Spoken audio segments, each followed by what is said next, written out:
Selamat pagi semuanya. Selamat pagi. Salam sehat. Sehat.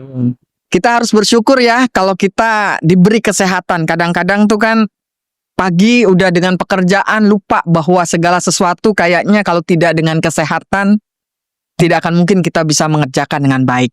Bapak Ibu sekalian, kita akan mendengarkan firman Tuhan. Saat ini mari kita datang pada Tuhan, kita bersatu dalam doa. Mari kita berdoa. Tuhan, terima kasih kalau pada pagi hari ini dengan kekuatan, kesehatan, dan sukacita yang Tuhan anugerahkan bagi kami boleh kembali berkumpul dalam persekutuan doa pagi. Dan hari ini kami kembali akan disegarkan oleh firman Tuhan, dimampukan berjalan seturut dengan kehendak Tuhan di dalam segala keterbatasan kami. Oleh karena itu ya Tuhan, biarlah firman-Mu ini meneguhkan kami, sehingga kami melakukan apa yang terbaik seperti apa yang Tuhan inginkan. Di dalam nama Tuhan Yesus Kristus kami berdoa. Amin. Mari Bapak Ibu kita sama-sama membuka dari kitab Matius pasal yang ke-20 ayat ke-29 sampai ke-34.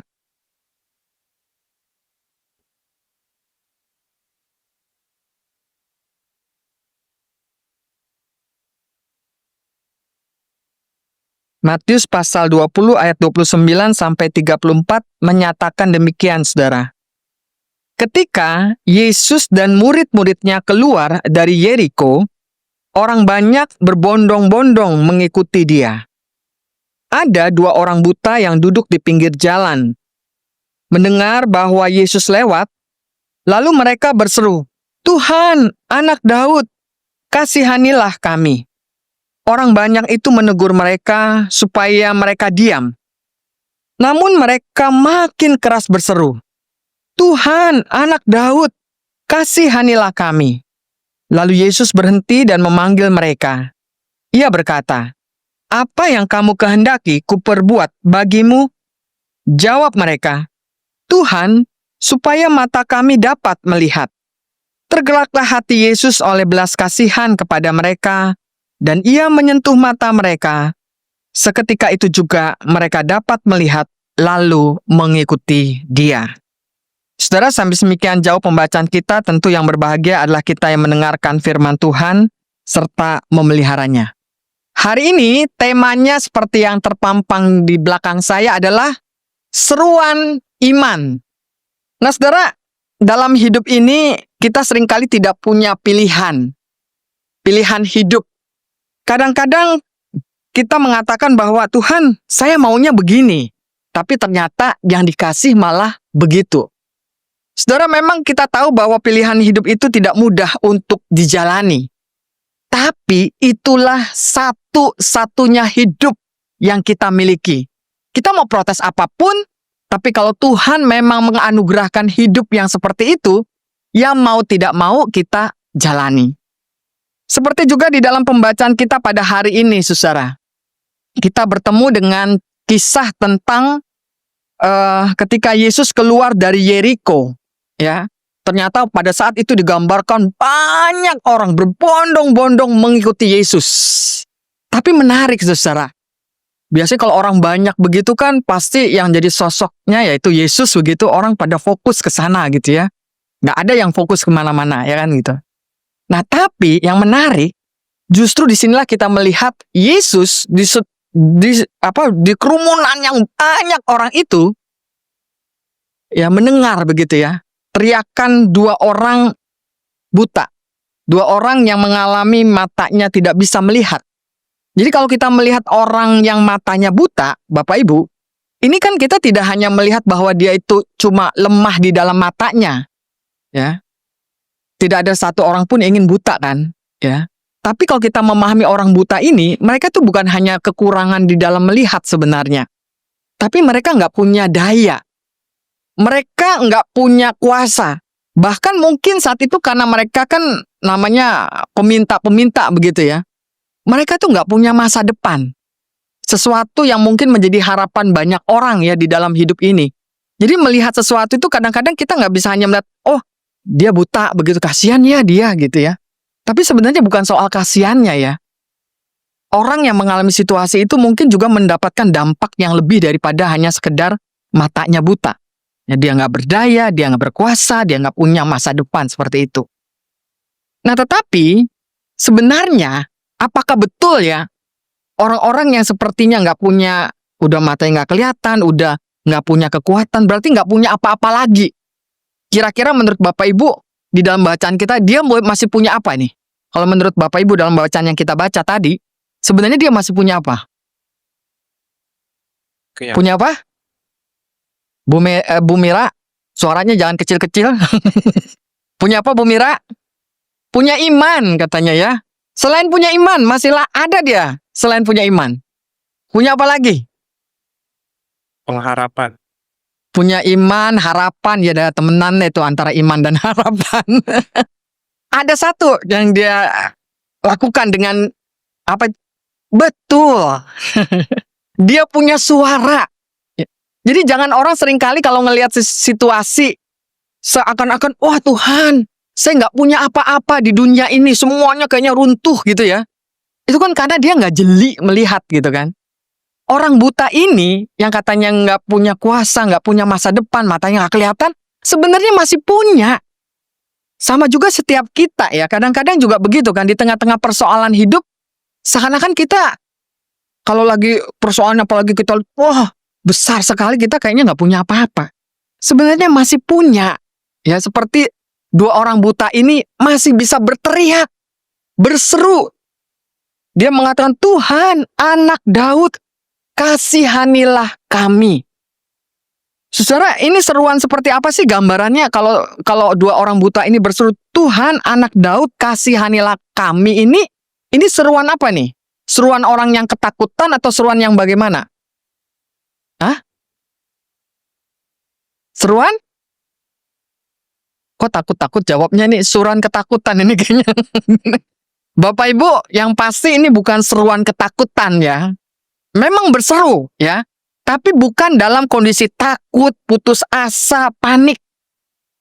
Jadi harus membedakan ya antara seruan ini ya. Jadi seruan ini sebenarnya tidak semua sama ya.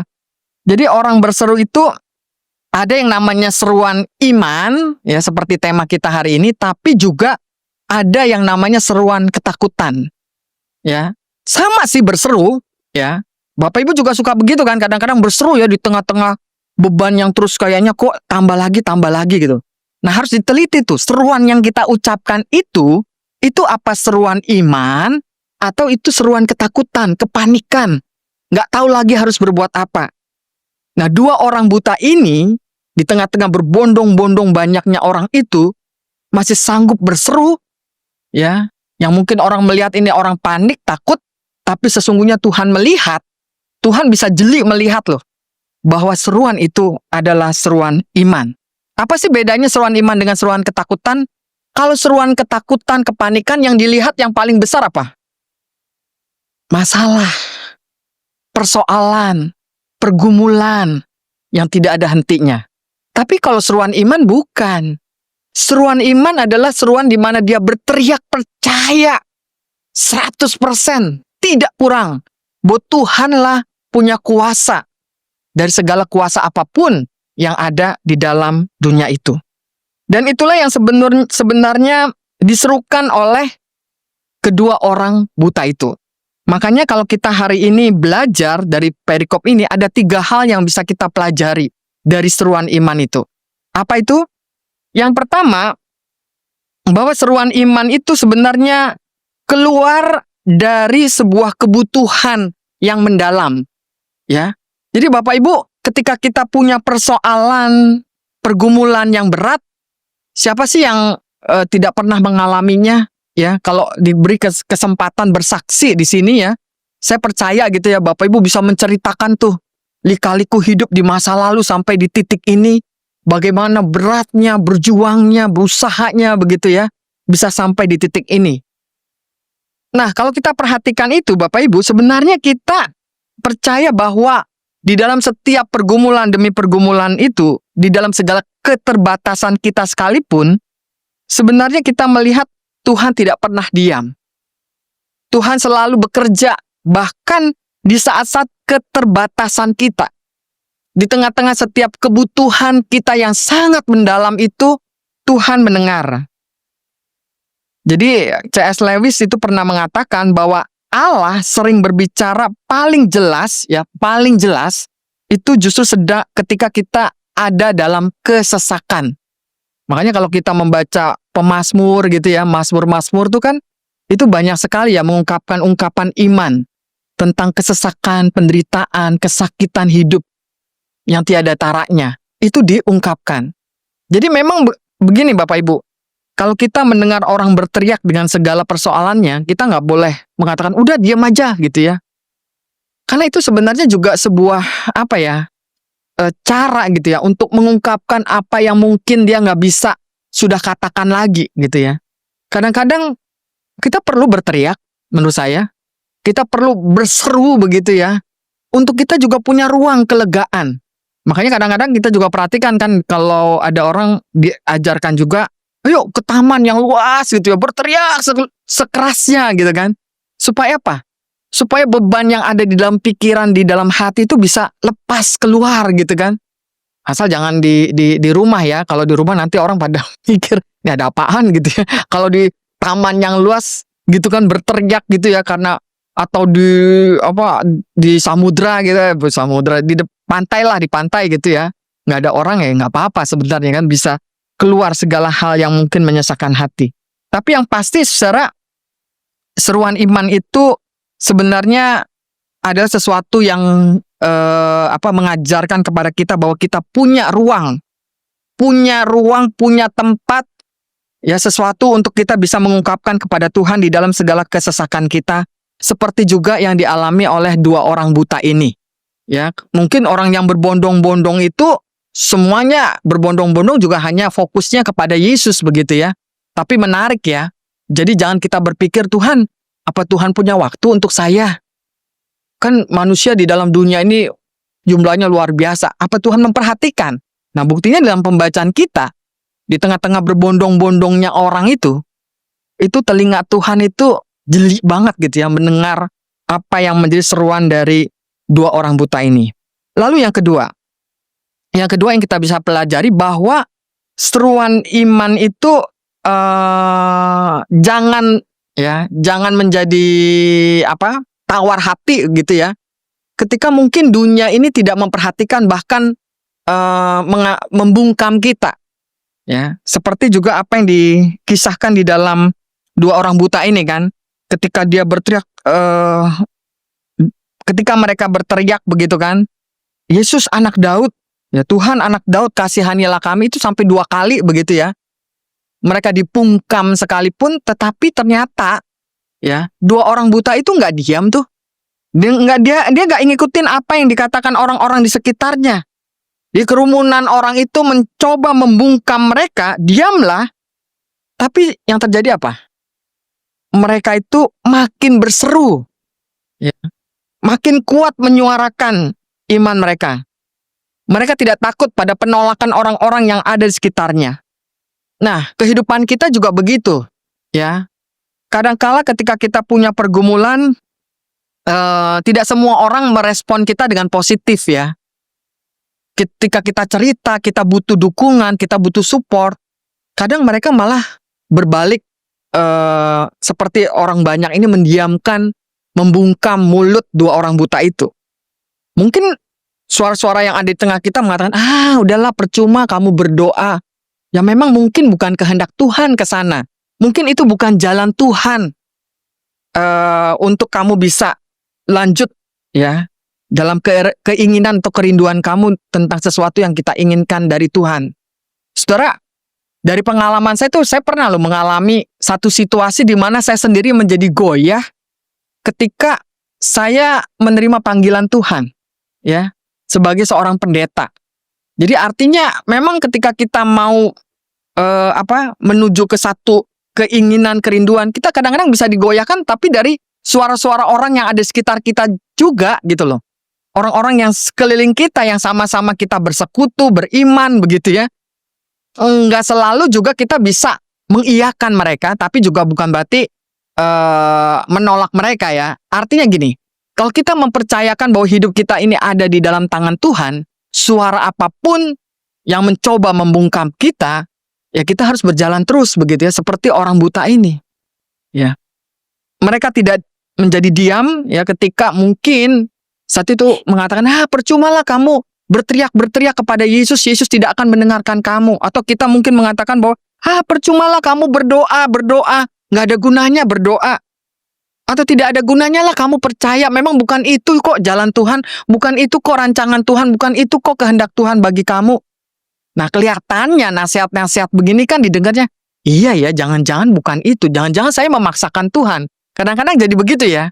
Kita kadang-kadang mengatakan, wah ini kayaknya memang Tuhan nggak mau saya seperti ini. Nah, saudara, kalau kita melihat apa yang digambarkan di dalam kisah dua orang buta itu, mereka tidak diam tuh dalam bungkam. Mereka tetap berseru dan Tuhan justru memperhatikan teriakan mereka. Lalu yang ketiga, seruan iman ini sebenarnya ketika yang kita serukan itu bukan soal kepanikan, ketakutan, pemaksaan, tapi memang berdasarkan iman, berdasarkan keyakinan akan kuasa Tuhan, maka sesungguhnya Tuhan juga punya belas kasih. Ya. Menarik ya apa yang dinyatakan di dalam Injil Matius ketika dua orang buta itu berteriak. Lalu, apa sih yang ditanggapi Yesus? Kalau kita membaca di dalam ayat ke-32, itu Yesus mengatakan begini, lalu Yesus berhenti dan memanggil mereka, ia berkata, apa yang kamu kehendaki ku perbuat bagimu? Saudara, ini berbeda sekali ya ketika kita berpikir, kadang-kadang kan orang mengatakan, ya mungkin kamu nggak dijawab doanya karena bukan kehendak Tuhan. Seakan-akan tuh Tuhan bekerja hanya sekedar, pokoknya segala sesuatu menurut kehendak aku gitu ya. Tapi di dalam pembacaan kita ini, kita melihat justru Yesus berhenti. Yesus memanggil. Bahkan Yesus bertanya kepada kedua orang buta itu, apa yang kamu kehendaki supaya aku perbuat bagimu? Kenapa ya? Kok untuk dua orang buta ini, Yesus malah bertanya apa yang engkau kehendaki?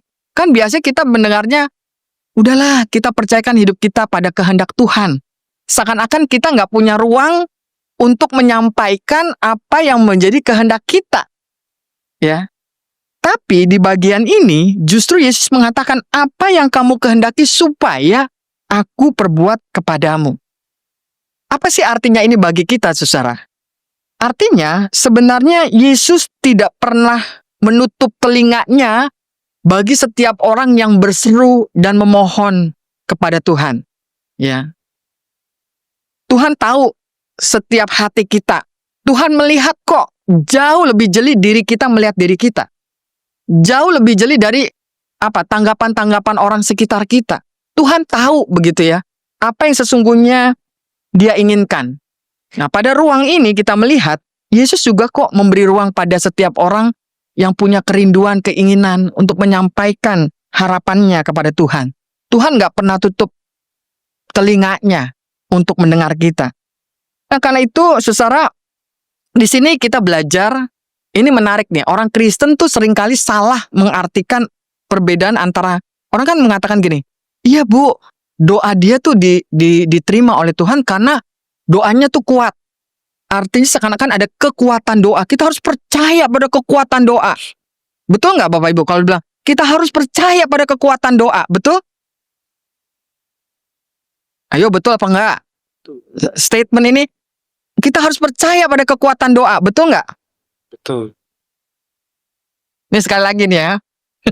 Kita harus percaya pada kekuatan doa, betul nggak?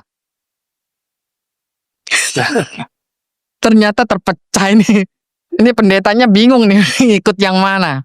Bapak Ibu, ya yang menjadi kekuatan itu bukan doa. Tapi apa? Kuasa Tuhan. Kok ada bedanya nggak? Ya ada.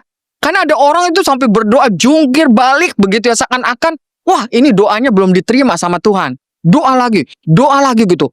Doa terus seakan-akan jadinya doanya itu yang menjadi kekuatan. Tapi yang menjadi kekuatan siapa?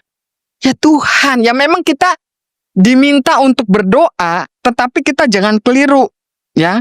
Kekuatan doa itu harusnya kekuatan Tuhan di dalam doa, gitu kan. Jadi bukan kekuatan doanya, jadi seakan-akan kok doa itu orang orang si A kok diterima doanya, si B kok enggak. Jangan-jangan dia kurang beriman. Kan gitu ya. Jangan ya. Jadi kalau Tuhan di sini ya, justru memberi ruang, apa sih yang engkau kehendaki? Itu karena Tuhan tuh melihat hati dua orang buta itu yang punya kekuatannya kepada Tuhan walaupun orang mencoba membungkam mulut mereka. Tetapi karena imannya itu sampai kepada apa yang didengar Tuhan, makanya Tuhan menjawab doa dua orang itu. Makanya Martin Luther King itu mengatakan iman adalah keberanian melangkah walau kita tidak melihat semuanya. Jadi iman itu adalah keberanian melangkah walau kita tidak melihat semuanya. Dua orang buta itu melangkah dengan hanya suara mereka.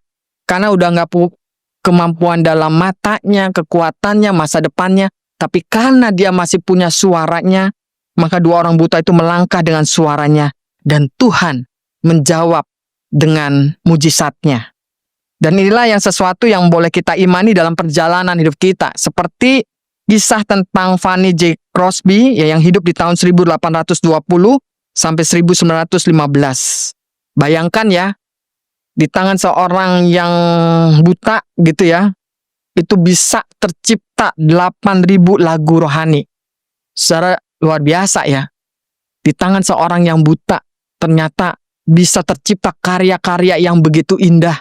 Karya-karya yang begitu menginspirasi orang, karya-karya yang memotivasi orang, yang setiap kali orang menyanyikan lagu itu ada berkat dalam hidup mereka. Seorang Fanny J. Crosby itu pernah mengatakan, tampaknya Tuhan telah merencanakan agar saya buta sepanjang hidup saya. Namun, saya bersyukur kepadanya atas karunia ini. Saudara, luar biasa. Orang yang bisa sampai titik tidak pernah mengeluh akan kondisi fisiknya, kekuatan fisiknya ya, tapi dia berserah pada Tuhan, ada banyak karya yang bisa tercipta, terlahir dari semua itu.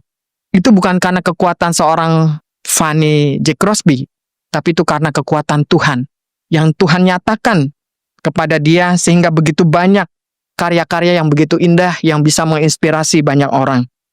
Nah, karena itulah saudara, seruan iman adalah panggilan kita semua.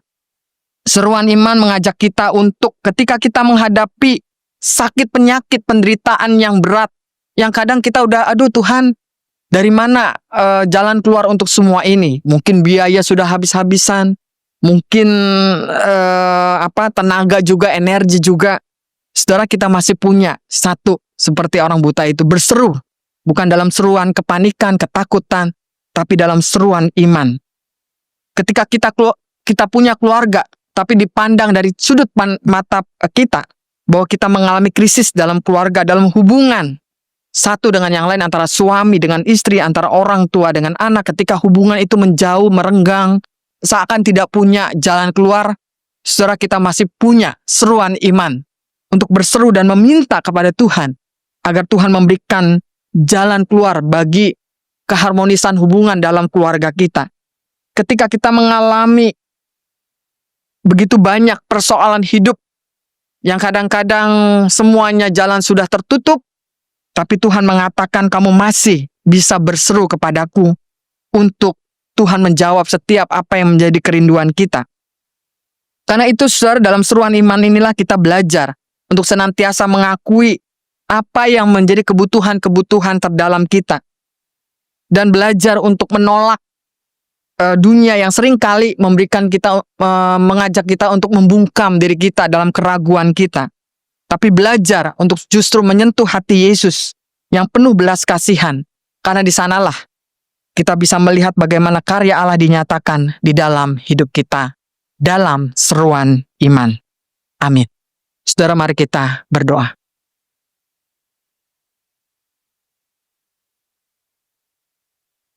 Pagi ini Tuhan, kami sungguh bersyukur atas firman-Mu yang boleh mengingatkan kepada kami bahwa ketika kami berada di dalam berbagai-bagai pergumulan hidup yang Tuhan izinkan hadir, entah itu penyakit, Entah itu hubungan dalam keluarga, entah itu persoalan yang sampai saat ini menjadi ganjalan dalam hidup kami. Tuhan, mari datang dalam keyakinan, iman, pengharapan, dan kasih yang kami yakin bahwa Tuhan mendengar apa yang menjadi seruan iman kami, yang bukan lahir dari kepanikan, keputusasaan, dan ketakutan. Oleh karena itu, perteguh iman kami, dan kami terus boleh bertumbuh di dalamnya, sehingga kami boleh menjadi alat di tangan Tuhan, kesaksian di tangan Tuhan, melalui kekuatan iman yang bukan datang dari diri kami, tapi dari Tuhan, sehingga banyak orang bisa belajar, dan kami boleh menjadi teladan yang baik dalam kehidupan iman kami. Tuhan, terima kasih akan semuanya ini. Inilah doa yang kami naikkan. Dalam nama Tuhan Yesus Kristus kami berdoa. Amin.